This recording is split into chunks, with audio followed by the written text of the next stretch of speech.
have the best job in the world. I get to test ride these kick-ass motorcycles, and this was the 15th motorcycle I've ridden, 12 yesterday and 3 today, just for the videos. And this is the most fun test ride of all. And I'll tell you why. It's not the fastest bike I rode. I rode a couple of well over 100 horsepower rockets, but it's just such a fun machine to ride. The Harley Davidson FXR, if you know anything about Buell, that motorcycle right there, or that motorcycle right there, or the Dale Earnhardt Buell over there, or the Cycle World Buell over there, they're all designed by the same dude that built the best FXR chassis ever made, the Harley Davidson FXR. You're looking at it.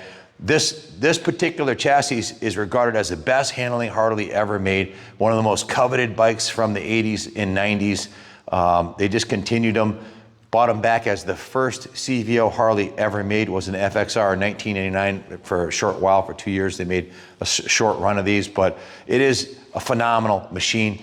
To this day, it's 30, this is the class of 1990 FXR, one of the better years, and it still handles like a dream. They feel very maneuverable, unlike most Harley big twins, like the FLH is a giant boat. The Baggers was, in my eyes, always considered the Bagger as a grandpa's bike, and this was the young man's muscle bike, you know, and it was designed for going out and having fun and raising hell. And I kind of think of more like an Harley Davidson and the Marlboro Man style of this thing than a Bagger, right? But they still race these in the Drifter Cross series. A young man, I forget his name, but he was at Sturgis. He rode an FXR in the Drifter Cross against the newer model bikes and still kicked ass because they handle so good. And a big part of that is the frame, this massive triangulation right here to this massive backbone.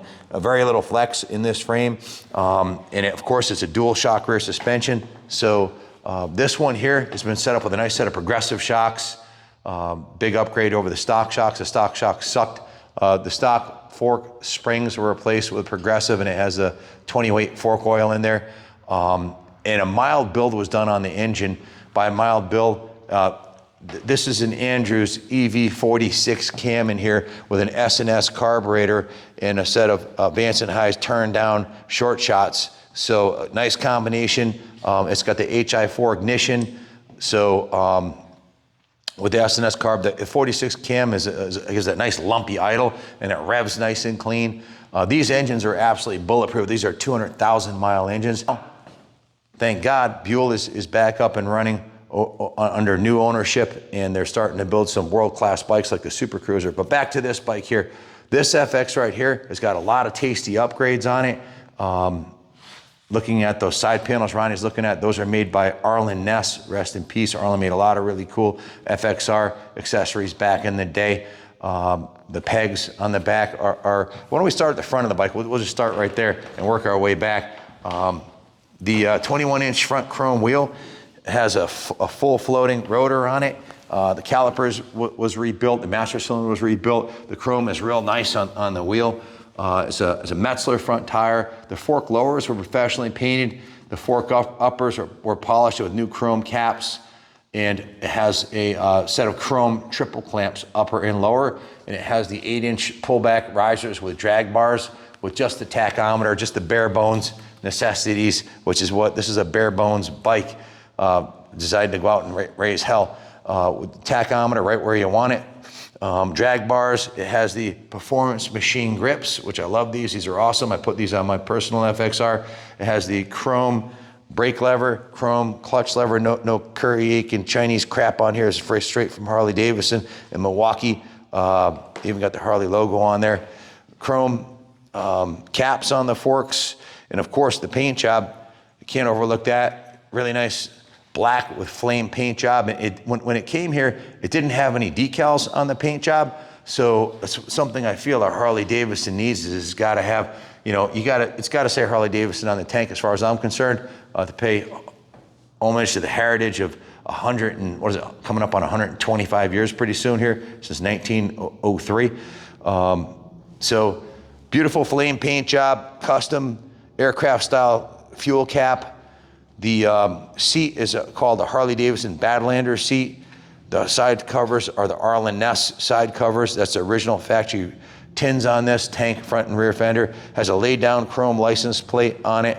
The rear wheel, that's a cool piece. The rear wheel is worth mentioning. That's a Harley Davidson Fat Boy wheel right here. And the chrome is so beautiful on this thing. You can almost see it almost looks like you're looking through the rim.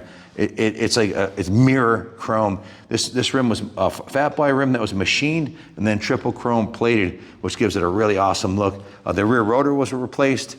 The shocks are the progressive shocks. The calipers got this Harley Davidson cover on it.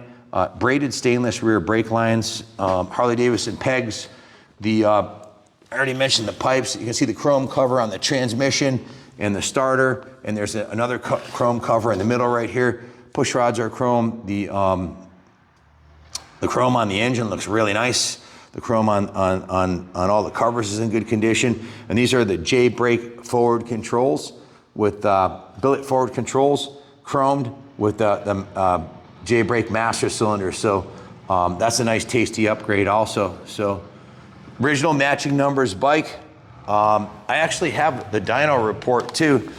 This bike was run on the dyno and it put down, as you can see here, 75.4 rear wheel horsepower, which may not sound like a lot. So it's not a lot, but it has 76.3 pounds of torque. Stock, these were in the 60 horsepower, so it's got about 15 horsepower over stock. At the rear wheel, add 15 or 12 to 15% for at the crank number. But put that in perspective, my brand new 110 cubic inch lowrider, Softail lowrider put down around 95 horse, about 20 horsepower more.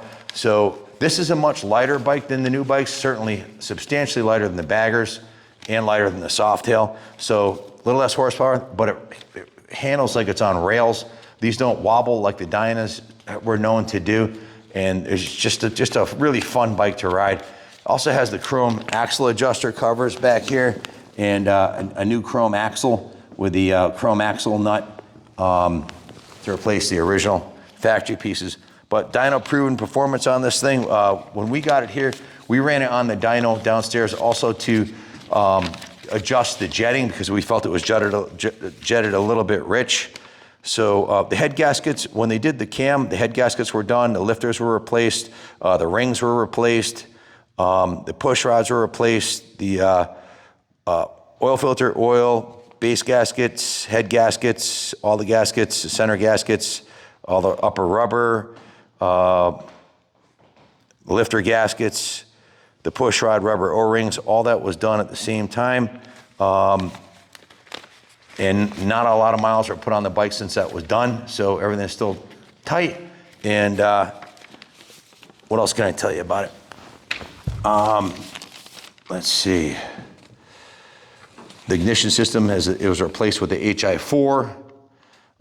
The bike, when it came to us, we gave it what we call a full rotisserie detail. Hand washed, polished, degreased from the top to bottom, the bottom of the engine to the top, and everything in between.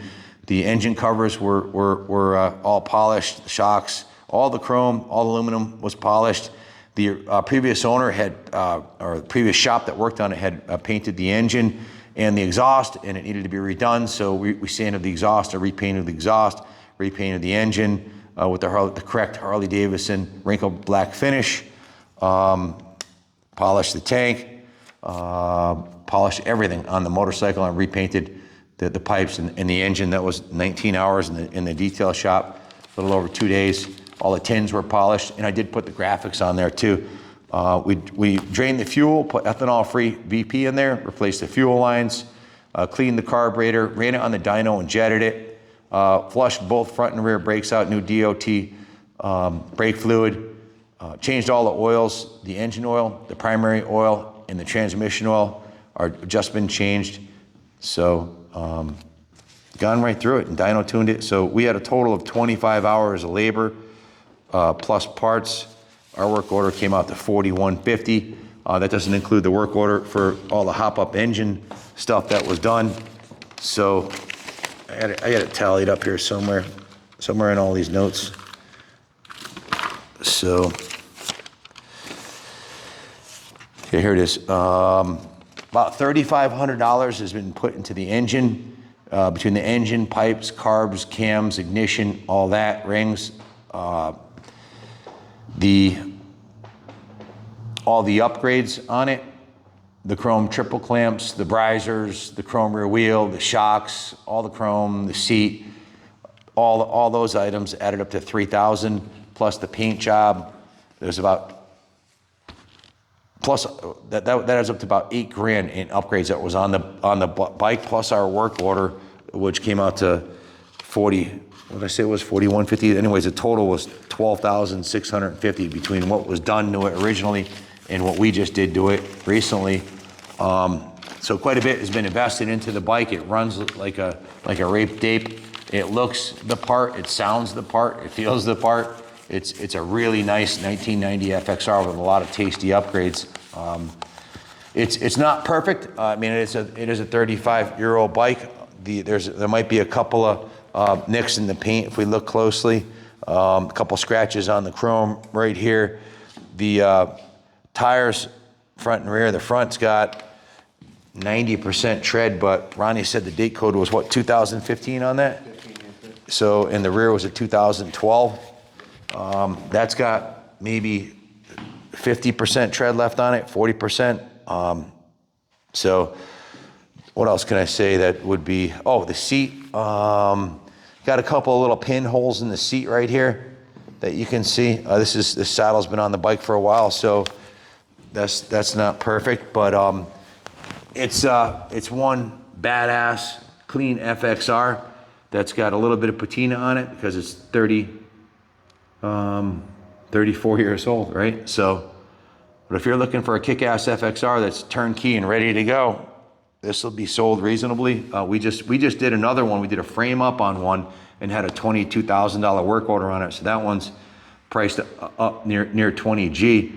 This one will be substantially less. It didn't need as much work, and some was done by the previous owner. So again, these are Harley Davidson decals here I put on here. We did not clear coat over those decals because, well, maybe you don't like them. Maybe you want to take the Harley logos off the tank because you don't like the color or something, or you want to put a different logo on there. There's a million different Harley Davidson decals, tank decals available online, all over the place. So definitely a kick-ass piece. If you're looking for an FXR that's rock solid, ready to go, this is a good candidate.